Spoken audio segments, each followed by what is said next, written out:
Dans cette vidéo, il y a une question: qu'est-ce qui rend le Dieu des chrétiens si extraordinaire? Comparaison des miracles et de la divinité de Mahomet. Carolina, very good evening to you, Carolina. We are so pleased to have you here. Oui, Carolina, veuillez allumer la caméra. Est-ce qu'il faut vraiment utiliser ça? Oui, si vous allumez pas la caméra, je ne saurai pas qui vous êtes. Et si vous ne savez plus qui vous êtes, comment faire? Je porte un voile. D'accord, un voile, très bien, allez-y. Bonsoir, Carolina, j'aimerais d'abord vous poser une question. Carolina, êtes-vous musulmane ou autre chose? Je suis musulmane depuis ma naissance. Une foi qui m'a toujours accompagnée et guidée tout au long de ma vie. Musulmane depuis la naissance. Alors, Carolina, quel est le but de votre venue ici? En fait, je veux juste savoir en quoi le Dieu des chrétiens est plus puissant que le Dieu des musulmans. C'est juste ça? La puissance, dans quel sens? Eh bien, un Dieu doit avoir un royaume. Par exemple, en islam, il y a Al-Melouk, ce qui signifie royaume. Donc, un roi au-dessus des rois. Le roi au-dessus de tous les rois. Le roi au-dessus de tous les rois. Il n'y a pas d'associé qui mérite d'être adoré en dehors d'Allah. D'accord. Donc, vous avez déjà lu le Coran auparavant? Vous l'avez déjà lu en entier auparavant? Et la Bible, vous l'avez aussi lu en entier? Oui, quand je fais du nagaji, je lis le Saint-Coran, d'abord les claques, puis oui, il y a un petit peu que je comprends vraiment. Un peu, c'est normal, toujours musulman.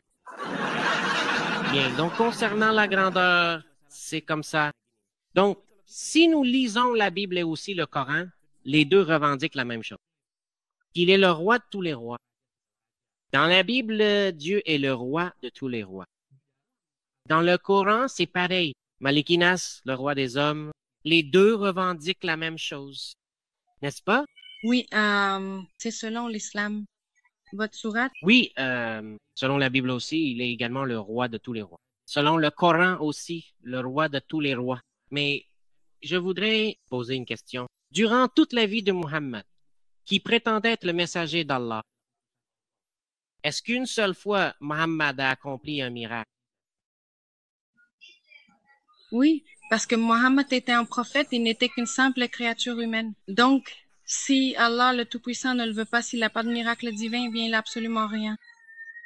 Eh bien, pour nous, si nous voulons distinguer un vrai prophète d'un faux prophète, il y a des signes. Carolina, écoute, il est impossible que tout le monde ne fasse que prétendre. Carolina, si c'est juste une question de prétendre, tout le monde peut le faire. Je peux prétendre être un prophète, Udin peut prétendre être un prophète, Tono peut prétendre être un prophète, tout le monde peut prétendre être un prophète. Mais un prophète a des signes de prophétie, à savoir des miracles ou des signes extraordinaires. Les musulmans ont des signes miraculeux. Ensuite, qui d'autre? Les prophètes ont des signes miraculeux. Alors, tout à l'heure, tu es venu ici pour poser des questions sur la grandeur du Dieu des chrétiens par rapport à la grandeur du Dieu des musulmans. Bon, commençons d'abord par l'islam. Alors, j'aimerais savoir quel est le signe de la prophétie de Mohammed. Le signe miraculeux qui prouve que Muhammad est un prophète, un véritable prophète. Tu sais que le mois sacré de Rajab, c'est bien le mois de Rajab?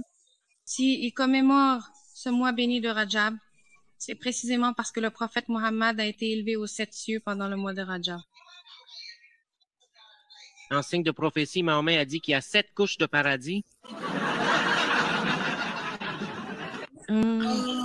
Comme ça? Comme ça. Dans l'islam, nous aimons célébrer Isra, qui consiste à commémorer le jour sacré d'Isra, n'est-ce pas? Le prophète Mahomet, figure centrale de l'islam, a reçu des révélations divines par l'intermédiaire de l'ange Gabriel. Cet événement fondamental a marqué le début de la transmission du Coran, le livre sacré des musulmans. L'ange Gabriel également connu sous le nom de Jibril en arabe, est considéré comme le messager de Dieu, chargé de communiquer 16 paroles au prophète. La rencontre entre le prophète Mahomet et l'ange Gabriel est un moment clé de l'histoire islamique, symbolisant la connexion directe entre le divin et l'humanité à travers la prophétie. Le temps du grand miracle du témoin, c'est comme ça, sœur Carlina. Ce que l'on appelle véritablement un miracle ou un signe de prophétie doit être clairement démontré devant beaucoup de gens afin que les gens puissent y croire pleinement. Pour que les gens croient vraiment, je vais donner un exemple. Quand un musulman accomplit un miracle, par exemple, quel genre de miracle est réalisé? Un musulman, par exemple, sépare la mer. Il le fait devant un grand nombre de personnes afin que tous puissent croire que Moïse a véritablement été envoyé. Alors, pour Muhammad, le signe de sa prophétie, c'est l'Isra Mirage, mais il n'y avait aucun témoin. Comment l'expliquer? De plus, réfléchissons un peu plus attentivement et de manière plus approfondie en nous basant sur une logique claire. Selon la sourate Al-Ma'arij, verset 4, il est clairement indiqué que les anges montent vers Allah en un seul jour, ce qui est une notion importante à considérer. Mais la durée équivaut à 50 000 ans. Tu connais ce verset? Oui, je le connais. D'accord. Si les anges ont emmené Muhammad monter auprès d'Allah pendant un jour qui équivaut à 50 000 ans, cela veut dire qu'en principe, jusqu'à aujourd'hui, Muhammad ne serait pas encore revenu. Carlina, le voyage que Muhammad a fait, c'était bien en une journée. C'est vrai, selon le temps des anges, dans leur dimension. Mais sur Terre, cela équivaut à 50 000 ans. Cela signifie qu'au retour de Muhammad, au moment où Muhammad serait revenu, les compagnons de Muhammad comme Abu Bakr, Omar ibn Khattab, tous seraient déjà devenus des fossiles. Comment tu expliques ça? Mais ici, dans la sourate Al-Baqarah, il est clairement indiqué dans la sourate Al-Baqarah, plus précisément au verset 225, qu'il n'y a absolument pas de Dieu unique et véritable. En dehors d'Allah, l'unique créateur et soutien de l'univers entier, il n'y a absolument personne d'autre qui possède les attributs divins et la majesté infinie qui le rendent digne d'être adoré avec une dévotion sincère et exclusive. C'est lui seul qui, par sa miséricorde et sa sagesse illimitée, s'occupe de toutes ces créatures, pourvoyant à leurs besoins, les protégeant et les guidant à travers les innombrables signes de sa puissance et de sa bienveillance disséminée dans la création. Il est le seul à qui l'on doit adresser nos prières, nos supplications et notre adoration la plus profonde, car il est le maître absolu de toute existence, le pourvoyeur de toute subsistance et le détenteur de toute autorité. Cependant, il est crucial de souligner que cette formulation spécifique, en dehors d'Allah, il n'y a personne qui mérite d'être adoré, qui s'occupe de ces créatures telles quelles, n'existe pas textuellement dans le Coran, le livre sacré de l'islam révélé au prophète Muhammad. Bien que le Coran affirme avec une clarté absolue et une insistance répétée l'unicité d'Allah Tawhid et sa souveraineté incontestable sur toute chose, et qu'il détaille 16 attributs de miséricorde, de puissance et de providence envers 16 créatures, cette phrase exacte n'a jamais été mentionnée mot pour mot dans ces versets. Le Coran enseigne de manière exhaustive que seul Allah est digne d'adoration et qu'il est le seul à prendre soin de sa création. Mais il le fait à travers une multitude de versets et d'expressions différentes qui, collectivement, transmettent ce message fondamental de l'islam. Il est donc important de ne pas attribuer au Coran des formulations qui ne s'y trouvent pas littéralement, même si le sens général est en accord avec ses enseignements profonds et ses principes théologiques. Lis ce que dit le prophète Mohammed à propos de la sexualité. Comme je l'ai dit, si tu es encore musulmane, Carlina, c'est parce que tu ne comprends pas les enseignements de l'islam. Je l'ai déjà souvent dit, si tu veux vraiment approfondir la religion islamique, ne serait-ce qu'une seule nuit, essaie d'écouter ici, qu'est-ce que tu regardes là? Écoute, Lina, si tu es vraiment sincère. Oui, tu vois, tout à l'heure, moi, je te demande, quand tu faisais la lecture du Coran, Lina, as-tu déjà lu la traduction? Tu dis que tu n'as lu qu'un peu, c'est bien ça? Oui, c'est la lettre Al-Fatiha. D'accord. Celui-là a des significations. D'accord. C'est pourquoi je demande, combien de fois par an, lorsque vous lisez le Coran, en lisez-vous le sens? Oui, en fait, cela n'a absolument pas besoin d'avoir de sens et cela est tout à fait compréhensible. La raison est que les musulmans ne comprennent pas le contenu du Coran. Carlina, quand ils lisent le Coran, ils ne lisent pas ce que cela signifie. Oui, j'ai lu attentivement dans le Coran, le livre sacré de l'islam, qu'il est formellement interdit de manger de l'ada, une substance ou un aliment bien spécifique. Cependant, c'est absolument pas du bdede dont nous parlons ici. En réalité, cela s'appelle lahma injir, ce qui signifie littéralement viande de porc en arabe, une distinction importante à faire. Injir. Alors, qu'est-ce qu'un injir? Bonjour, où est dirigé l'évangile, Madame Duc? As-tu déjà coulé, Lina? Déjà, j'ai lu une fois ici dans le Coran, ce que je veux dire, c'est que j'étais un travailleur migrant, mais c'était juste moi. D'accord. Tu as déjà été travailleuse migrante où? J'ai été travailleuse migrante en Arabie Saoudite. Oui, absolument. Cela fait effectivement un temps considérable, une période vraiment étendue depuis que j'ai eu l'occasion et le privilège de me plonger dans les profondeurs du Coran. Ça, c'est un processus qui s'est déroulé progressivement, pas à pas, une véritable démarche d'apprentissage continu et enrichissant. J'ai commencé à lire, à méditer et c'est ainsi que petit à petit, au fil des pages et des réflexions, j'ai acquis une compréhension plus approfondie. C'est au cours de cette exploration spirituelle et intellectuelle que j'ai appris avec une clarté grandissante des informations cruciales concernant l'Ahma Hinjir. Ce fut une révélation progressive, une découverte qui s'est faite par étapes, chaque lecture apportant une nouvelle couche de compréhension à ce sujet spécifique. La connaissance de l'Ahma Hinjir est donc le fruit de cette longue et patiente immersion dans les textes sacrés, une compréhension qui s'est construite au fil du temps et de l'étude assidue, me permettant d'assimiler ces enseignements importants de manière complète et nuancée. C'est ça. Cela signifie que cette viande, la viande de porc n'est pas autorisée, elle est interdite par l'islam. Oui. Ce que je me demande, c'est pourquoi le prophète Mohammed a interdit de manger du porc alors qu'il n'y en avait pas du tout là-bas. Eh bien, parce que les animaux interdits sont clairement mentionnés, y compris spécifiquement le porc. C'est précisément pour cette raison que c'est vraiment étonnant et surprenant. Écoute, Carlina, en Indonésie, y a-t-il quelque chose qui n'existe pas en Indonésie, mais qui existe ailleurs? Par exemple, en Indonésie, il n'y a rien, il n'y a pas certaines choses. Je vais te donner un exemple. Par exemple, il n'y a absolument pas de neige en Indonésie. C'est une réalité indéniable et c'est vrai. Oui, on n'a pas... Il n'y en a pas. Donc, si on disait aux gens d'Indonésie, ne jouez pas avec la neige, à quoi bon, il n'y a même pas de neige ici, comment faire?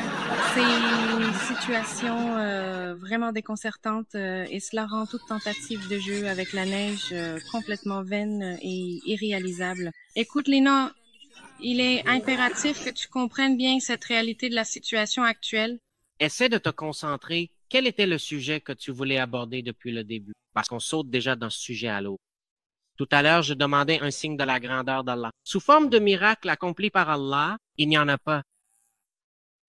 Le signe que Muhammad est un prophète, Muhammad, donc, ce n'est pas un miracle, c'est le signe qu'il est prophète. Le signe qu'il est prophète, c'est une tache de naissance. C'est pour ça que je dis Muhammad, Lina. Si tu veux ouvrir ton cœur, oui. C'est le seul prophète qui soit vraiment étrange. Il n'y a aucun prophète dont le signe de la prophétie soit une tache de naissance. Seul Muhammad a pour signe de prophétie une tache de naissance. Tout le monde pose la question. Une tache de naissance signifie qu'il est prophète, selon la logique de Muhammad. Et puis, quand un signe de prophétie serait-il une tache de naissance? Un signe de prophétie, c'est censé être un miracle. Par exemple, il fait de prophétie. Il accomplit des actes miraculeux. Par exemple, un aveugle peut voir. Les morts peuvent être ressuscités. Cela signifie qu'il a reçu une révélation divine. Quel est le signe distinctif et irréfutable de la prophétie de Muhammad? C'est précisément ce que je suis en train de demander. Je vous prie de bien vouloir réfléchir attentivement. Quel est donc son signe manifeste et incontestable de prophétie? Fendre à lune, Diviser? Moi, Diviser la lune dans le Coran, Mahomet et le peuple qui attend un miracle. Je veux vous donner le verset. Ok, je vais vous donner le verset. J'ai attentivement souligné le verset significatif qui indique clairement que le prophète Mahomet, une figure importante, était indubitablement présent et comptait parmi ceux qui attendaient patiemment, observant les événements avec une grande anticipation, comme cela est consigné dans les Écritures.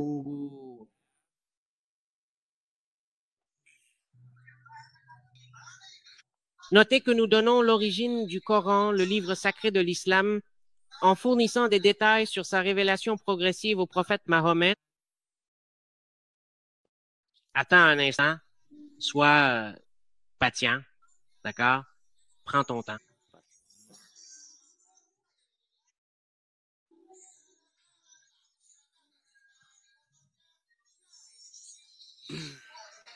Dans le Coran, la lettre, attendez, la lettre qui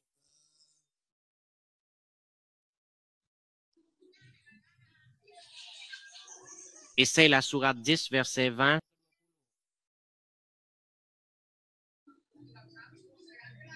Coran, sourate 10, verset 20. Essaye d'ouvrir. Quelle sourate? Attends, je vais juste l'ouvrir d'ici, d'accord? Coran, sourate 10, verset 20.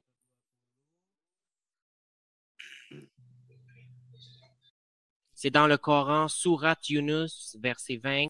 Je retourne ma caméra, d'accord? Il y a beaucoup de musulmans, comme je l'ai déjà dit, ils lisent pas vraiment le Coran. Demande-leur s'ils connaissent Mohammed.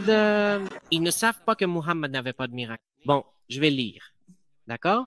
C'est bien la sourate Yunus, verset 20. oui, c'est ça. D'accord, je vais lire et dire, pourquoi ne? Lui a-t-on pas envoyé une preuve, un miracle de la part de son Seigneur? Voilà, Mohammed n'a pas de miracle.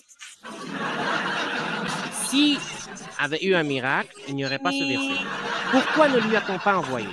C'est à dire à Muhammad une preuve, entre parenthèses, un miracle de la part de son Seigneur, dit, en vérité, ce qui est caché appartient à Allah. C'est pourquoi je vous exhorte à attendre patiemment et avec une foi inébranlable, car en vérité, je suis véritablement et constamment avec vous, présent parmi ceux qui persévèrent et qui attendent avec dévotion jusqu'à l'heure de leur mort. Il est important de noter que Muhammad, en tant que prophète, n'a pas accompli de miracle au sens traditionnel ou spectaculaire, son message étant sa principale preuve et son miracle. En fait, ceux qui ne comprennent pas le Coran, ce sont les musulmans eux-mêmes et leurs savants. Voyons maintenant, selon les enseignements du Coran, quel est le livre sacré que les musulmans du monde entier doivent absolument croire et suivre dans leur...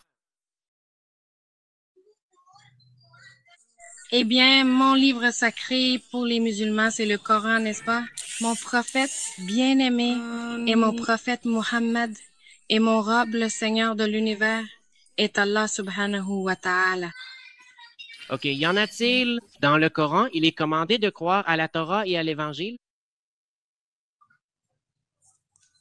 Il y a donc... Le musulman y croit-il vraiment en cela? Hé, écarte-toi, je crois en toi, grand-mère. ne vois pas comme Jonas, le prophète biblique qui fut avalé par une grande baleine. Lina, L'islam croit en l'islam, croit en l'islam, croit en l'islam. Il est dit de croire en la Torah et à la clé. En tant que Jésus, il croyait mais n'adorait pas Jonas comme un prophète. Pas comme Dieu, il croyait seulement comme un prophète. culte, comme Dieu est.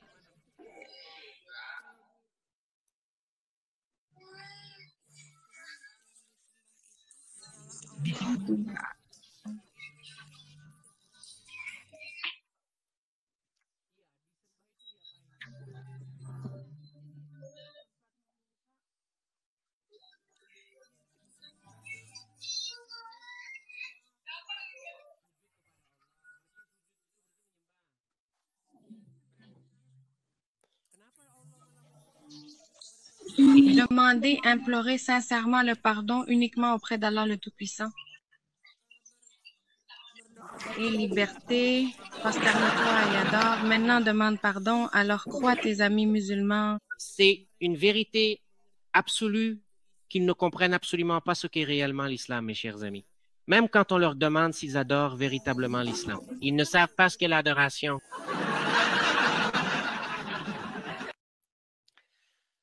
Lina, si je devais vous montrer dans le Coran comment Allah ordonne-t-il aux humains de vous adorer? Dieu ordonne aux humains d'adorer? Allah n'ordonne-t-il pas l'adoration des humains? Oui, si je vous montrais qu'Allah dit aux humains de vous adorer, à quoi cela ressemblerait-il? Essayez de voir ou vous voulez savoir, ne lisez jamais, ne faites pas que... Regardez, je te montrerai plus tard. Tu as dit qu'Allah n'adore qu'Allah. Est-ce vrai? Et si dans le Coran, Allah lui-même nous ordonnait d'adorer les humains? Oui, ou parce que je n'ai jamais lu ça. Oui, parce que je n'ai jamais lu le Coran avec sa traduction. Je veux savoir dans quelle sourate c'est... Tu vois... D'accord, je vais l'ouvrir. Laquelle? Ou exactement. Hein? D'accord, je vais te montrer. Je vais te montrer.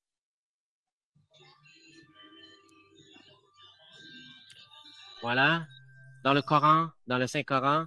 Sourate Al-Baqarah, le 4e verset. Al-Baqarah, verset 34. Al-Baqarah, la 2e sourate du Coran est mentionnée ici. Verset 34, please. C'est là.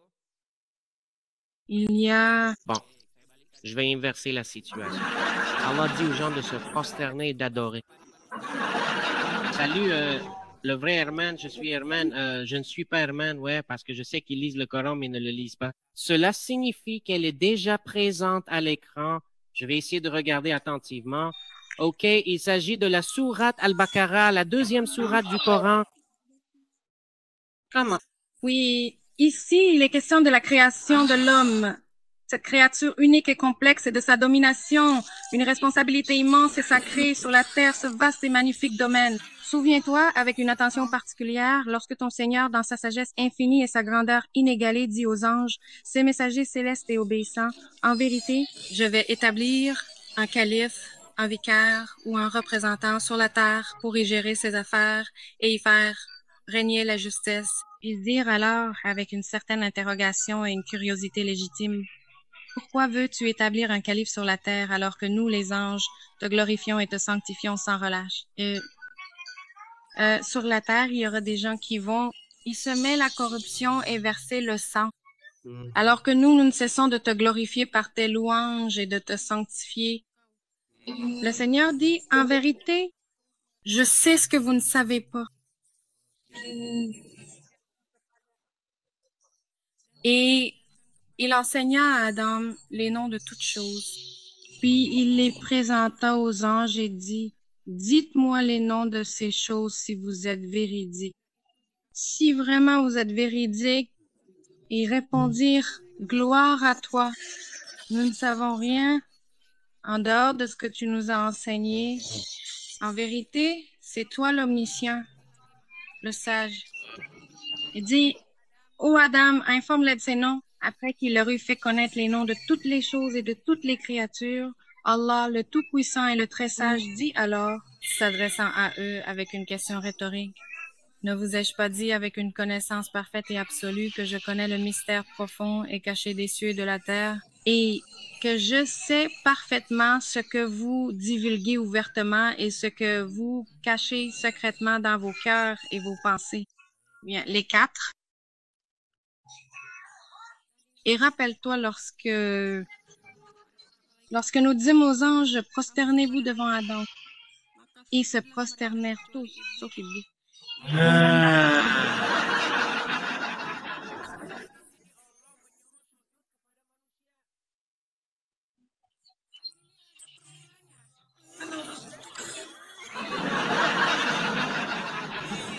Ça commence vraiment l'acrobatie maintenant. Tu disais qu'en fait, dans le Coran, seul Allah, le Dieu unique et tout-puissant, doit être adoré et vénéré. Alors qu'ici, dans ce contexte précis, Allah ordonne clairement d'adorer un homme, ce qui soulève une question fondamentale. Où est la logique et la cohérence là-dedans, Suri? Où est la logique? Oh, alors pourquoi tu continues à insister? Et rappelle-toi, n'est-ce pas, ici, Allah dit, et rappelle-toi, lorsque nous dîmes aux anges, prosternez-vous devant Adam, ils se prosternèrent. À l'exception de Satan, il est réticent à être arrogant et il appartient au groupe Yang, mais D'accord. Signifie ceux qui ne veulent pas se prosterner devant Adam. Cela signifie takfir, n'est-ce pas? oui, mais il se m'aime pas à cause de ça. Jusqu'où voulez-vous lire? Voulez-vous le lire jusqu'au LHTH? OK, continue. OK, continue. Et nous dîmes, ô Adam, demeure avec toi et ta femme au paradis, ce jardin de délices, et mange ta nourriture, cette nourriture exquise et abondante. La nourriture est bien meilleure, vraiment délicieuse, où vous voulez dans ce lieu merveilleux. Et ne vous approchez pas de cet arbre. Ce qui fait de vous une personne indisciplinée. Puis, tous deux furent jetés dans la mer par le diable venu du ciel et ils furent expulsés de leur état initial. Plus le temps passe, plus il s'enfuit partout. Maintenant, concentrons-nous ici. Ici, concentre-toi sur le verset 34. Ceci, c'est à propos de la guidance d'Allah. Fait d'Allah, oui, ce que je veux. Te demander, est-ce vrai qu'ici Allah ordonne de se prosterner devant Adam? Dans la sourate Al-Baqarah, verset 34, correct. Boni signifie que ceux qui ne veulent pas se prosterner devant un polythéiste sont vraiment envieux et sont vraiment infidèles. Oui, c'est vrai. Kafir ne signifie pas qu'il n'y a pas de cause. Comment c'est? OK, à qui a-t-on dit de s'incliner? À qui a-t-on ordonné de se prosterner? Allah a dit aux anges de se prosterner. Le Ange. Pas un ange. Les anges, d'accord. Celui à qui les anges ont dit de se prosterner, n'est-ce pas? oui, Alors ceux qui hésitent à se prosterner Satan, n'est-ce pas? c'est exact. Cela signifie-t-il que le diable est réel?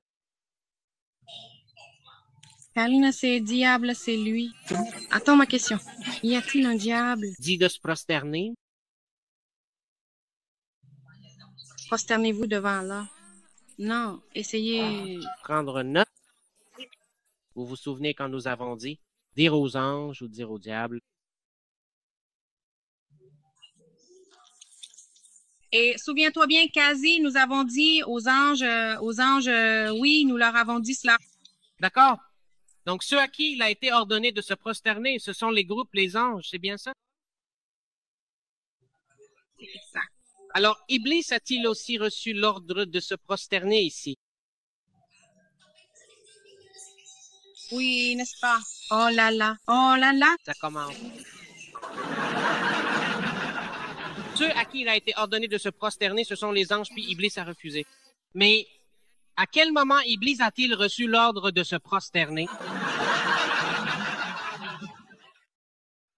C'est pour ça que je te dis, Lina, si seulement tu lisais le Coran, que tu en lisais la traduction, que tu étudiais vraiment son contenu en profondeur, demain matin, tu appellerais le ramasseur de déchets. Allô, allô, monsieur le ramasseur, s'il vous plaît, venez prendre ces livres demain.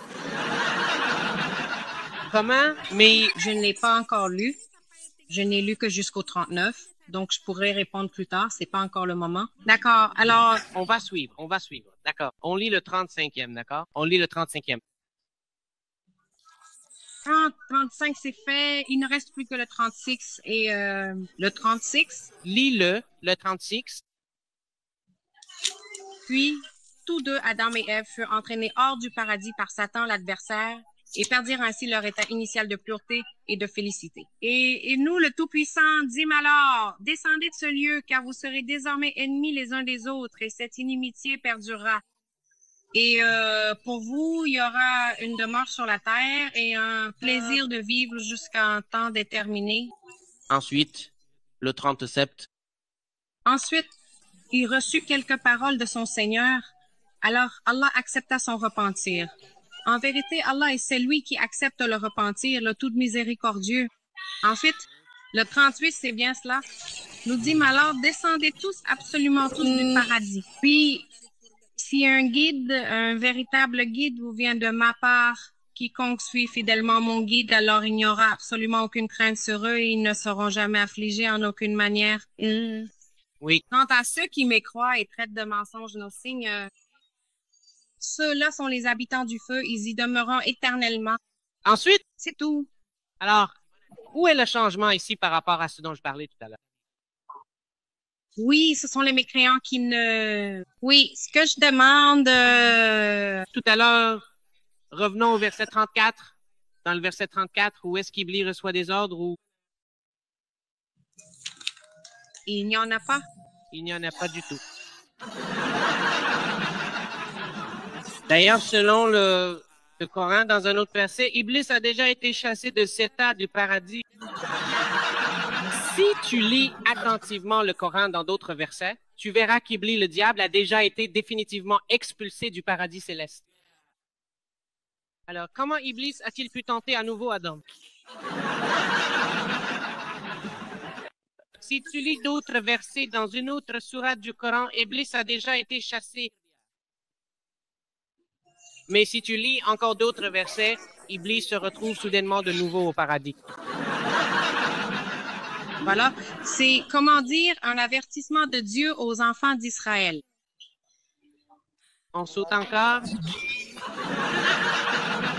Karina, essaie de rester concentrée quand tu parles, s'il te plaît. Pourquoi tu sautes d'un sujet à l'autre, encore un saut? Tu sautes ici, tu sautes là-bas, c'est quoi ça? Merci, j'aimerais, bon, j'aimerais, merci. Écoute, Lina, si tu lis le Coran est plein de contradictions les unes avec les autres. C'est pour ça que les oulémas te disent de lire le Coran seulement en arabe. Ensuite, tu recevras des récompenses, c'est tout, pas besoin de comprendre. Parce qu'ils ont peur que si tu lis la traduction, tu verras que le contenu se contredit.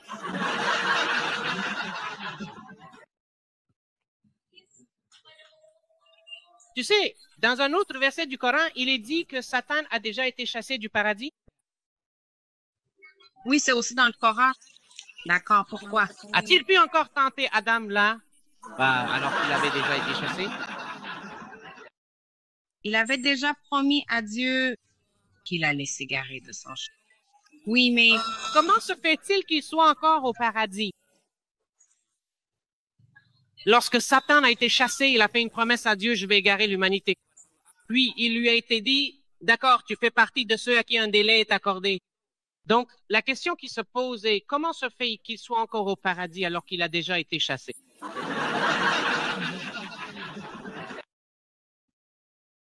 oui, ce Satan était déjà présent dans les profondeurs de l'abîme.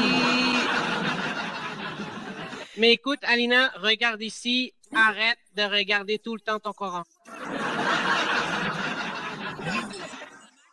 Écoute attentivement. Écoute bien, écoute attentivement. Je vais te dire, j'ai personnellement passé plus de 13 longues années à étudier attentivement le Coran, ce livre sacré. 13 ans, c'est ça. Moi, c'est depuis bébé directement. Toi, depuis bébé, tu lisais au Haron. Arabe, tu n'as jamais fait de recherche sur le Coran. Ce que font de nombreux musulmans, c'est ne pas comprendre le contenu profond du Coran, mais plutôt lire magnifiquement les lettres arabes. Qu'est-ce que font les musulmans? Ils lisent et ne comprennent pas le sens. Il a dit, Oustad Munjir Situmourang, vous êtes vraiment comme des ânes, n'est-ce pas? Ce n'est pas moi qui l'ai dit. Oustad Munjir Situmourang était pleinement au courant de cette émission. Oui, mais ici, je t'ai déjà demandé, le savais-tu? La déclaration d'un ustad selon laquelle les musulmans sont comme des ânes lorsqu'ils lisent le Coran. Je n'ai jamais entendu ça. D'accord, essaye. Écoute ceci. Écoute bien.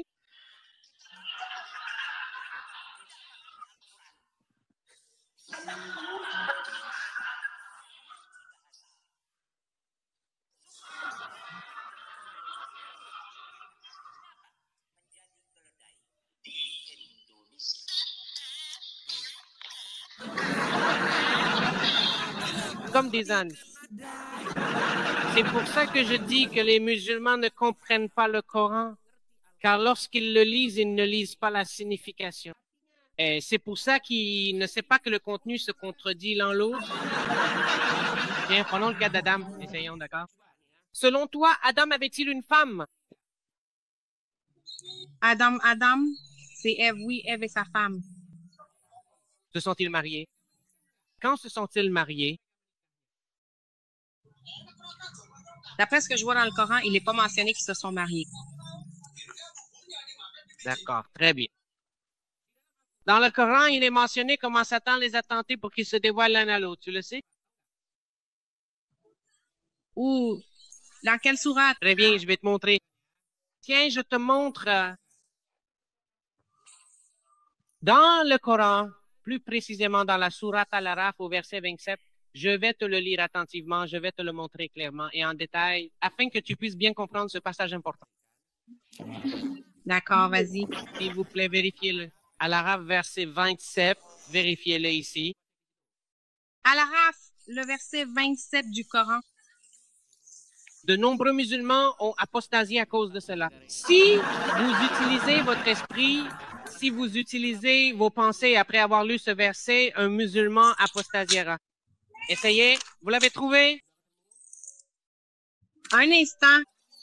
Sourate Al-Araf ou bien la 27e lettre de l'alphabet français. 27, ce n'est pas le verset 27, c'est le verset 27. Tu l'as trouvé? Essaie de lire. Avertissement d'Allah contre les tentations de Satan. Ô Adam, en vérité, a été, ô enfant d'Adam, pas Adam. Oui, c'est vrai. Ô enfant d'Adam, en vérité, nous avons fait descendre pour vous un vêtement pour couvrir votre nudité. Au verset 27, oui, 27. Oui, mais ça commence au verset 26. D'accord, alors, lis le 26. Je pensais que ça commençait au 26. Ô enfant d'Adam, en vérité, nous avons fait descendre pour vous un vêtement pour couvrir votre nudité et pour vous parer. Et porter de beaux vêtements, des parures élégantes. De beaux vêtements comme parures pour votre dignité et votre apparence. Et le vêtement de la piété, voilà l'un des signes de la puissance d'Allah. Puissiez toujours s'en souvenir. D'accord, le 27. Ô enfants d'Adam, ne vous laissez jamais tromper par Satan, le tentateur insidieux. Ne vous laissez jamais tromper par Satan, cet ennemi déclaré de l'humanité. Comme il a déjà fait sortir vos deux parents, Adam et Ève, du paradis, ce lieu de délices et de paix éternelle. En leur ôtant leurs vêtements pour leur dévoiler entièrement leur nudité. En effet, oui. Et ses disciples vous voient d'un endroit où vous ne pouvez absolument pas les voir. Certes, nous avons fait des diables les guides et les alliés de ceux qui ne croient pas en notre unicité, en notre message. Ils les égarent et les mènent vers la perdition. D'accord. Maintenant, demandez-vous attentivement, est-il réellement vrai que le diable, Satan, a tenté Adam et Ève afin de les inciter à montrer leur nudité, leur corps dénudé, sans aucune pudeur? Oui, c'est vrai. D'accord, ma question, Adam et Ève étaient-ils mari et femme? Oui, ils étaient mari et femme. D'accord. Si mari et femme, est-il permis qu'ils se montrent leur nudité l'un à l'autre? Tu veux dire se montrer la nudité? Ouh là là, ouh là là. Voilà. Ô enfants d'Adam, ne vous laissez pas tromper par Satan jamais. Comme il a fait sortir vos deux parents du paradis, il cherchera également à vous égarer. Soyez vigilants et méfiez-vous de ses stratagèmes. Tu veux dire Adam et Ève? Oui, je veux dire Satan. Il leur a ôté leurs vêtements pour leur montrer leur nudité. Donc, Satan a tenté Adam et Ève pour qu'ils se montrent leur nudité l'un à l'autre. Comment Satan aurait-il pu les tenter de se montrer leur nudité alors qu'ils étaient mari et femme?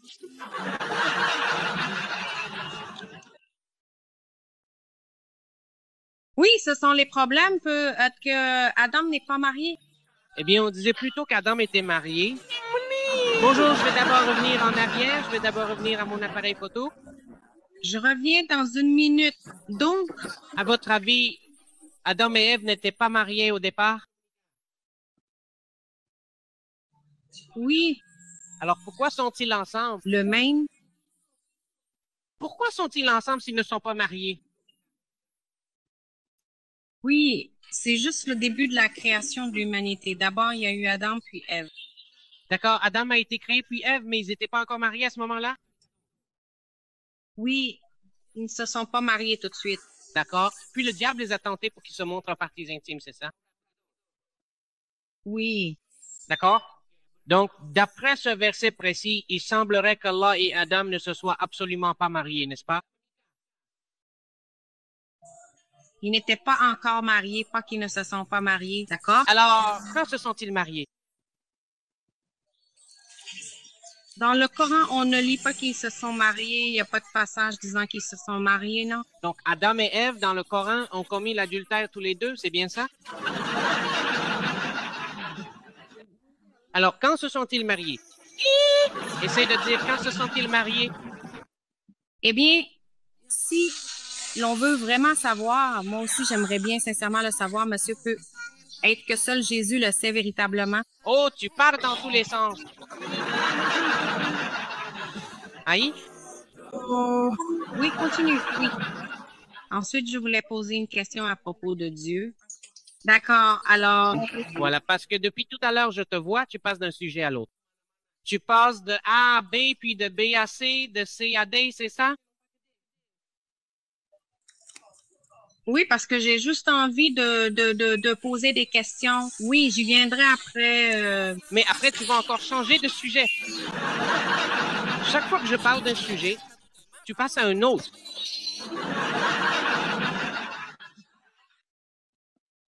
Tu ferais mieux d'étudier d'abord. C'est juste un conseil que je te donne. Je te le dis juste. Souviens-toi de mon conseil plus tard. Et un jour, tu viendras ici et tu reconnaîtras que j'avais raison. Si tu passes ton temps à lire le Coran, je veux dire en lire la signification, demain matin, tu appelleras un comique pour venir emporter ton Coran qui l'emmène avec lui. Tout ce que tu veux faire, hein? Je continue de croire en Allah et en mes maîtres spirituels. Oui, c'est ça. Tu dis cela à cause de tes propres désirs et de ton ignorance. Vous dites cela parce que vous n'utilisez pas pleinement vos capacités mentales pour étudier le Coran, ce livre sacré et divin. Vous ne comptez que sur votre désir. J'avais l'habitude d'avoir un débat comme celui-ci. Le clerc a dit cela. Dans l'islam, nous n'avons pas le droit de sortir avec quelqu'un. C'est interdit. La loi des rencontres est interdite. Je l'ai dit, monsieur Oustaz. Quoi? Essayez de lire le Coran, Oustaz. Dans le Coran, Adam et Ève sont placés ensemble même s'ils n'étaient pas mariés. Il m'a dit, Uranie, tu as dit que Adam et Ève n'étaient pas mariés, ils étaient mariés. Il a dit, j'ai posé cette question. Oustaz, si les gens sont mariés, est-il interdit de montrer la warat de l'autre? Non. Donc, il est permis de se montrer la warat l'un à l'autre? Oui, c'est permis parce qu'ils sont mariés. Si vraiment Adam et Ève étaient mariés dans le Coran, pourquoi Satan les a-t-il tentés de se montrer la warat?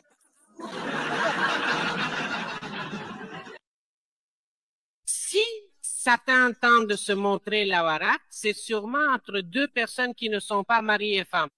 Par exemple. Tu es la femme du dingue, par exemple. N'est-ce pas? Tu rencontres le mari d'une autre femme. Ce ne sont pas des conjoints, n'est-ce pas? Vous n'êtes pas marié et femme, n'est-ce pas? Et puis vous vous montrez la warat l'un à l'autre. Eh bien, ça, c'est sûrement l'œuvre de Satan. Satan vous tente pour que vous vous montriez la warat. Parce que vous n'êtes pas encore un couple légitime. Comment un mari et une femme pourraient-ils se montrer la warat l'un à l'autre, mais ils sont tentés par Satan de se montrer la warat?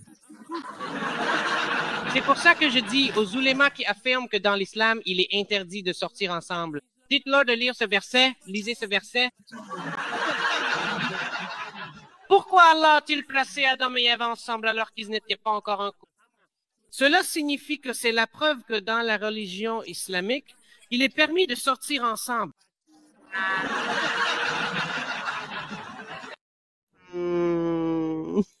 Bon, alors, reviens ici demain. Oui, c'est ça. Plus tard, on sera approfondi le Coran. Merci, Lina. Si jamais j'ai dit quelque chose de mal, ne le prends pas à cœur, mais réfléchis-y avec ta tête. Si jamais il y a eu des paroles qui t'ont blessé,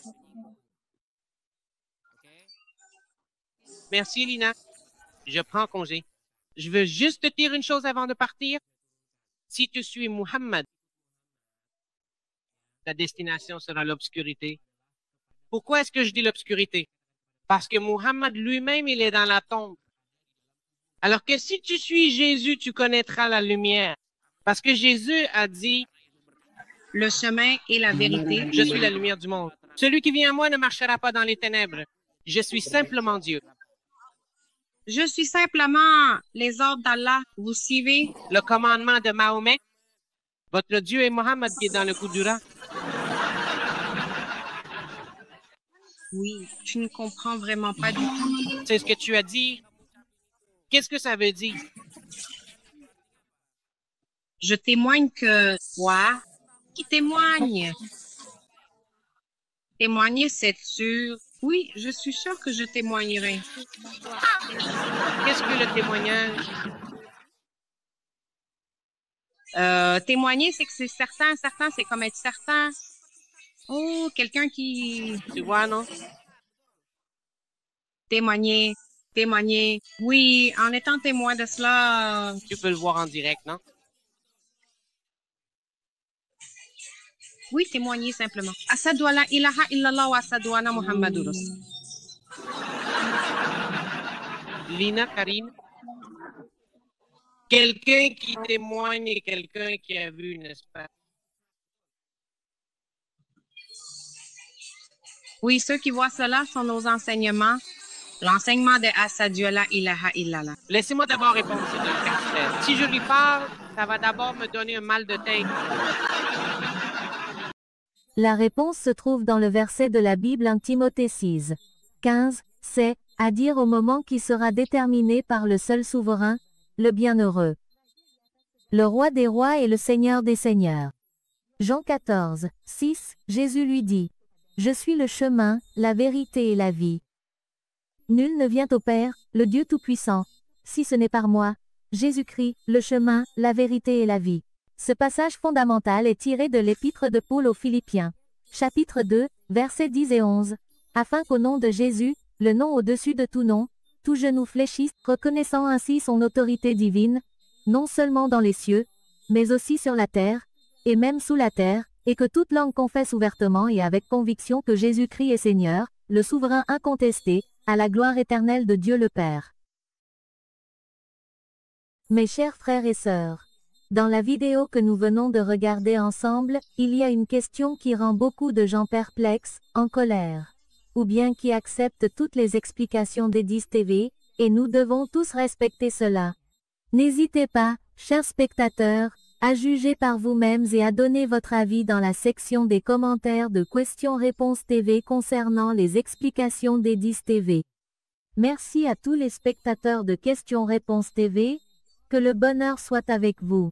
Nous espérons que cette vidéo pourra apporter des connaissances et de l'éducation à tous les spectateurs. Et n'oubliez pas de liker et de vous abonner à cette chaîne, d'accord?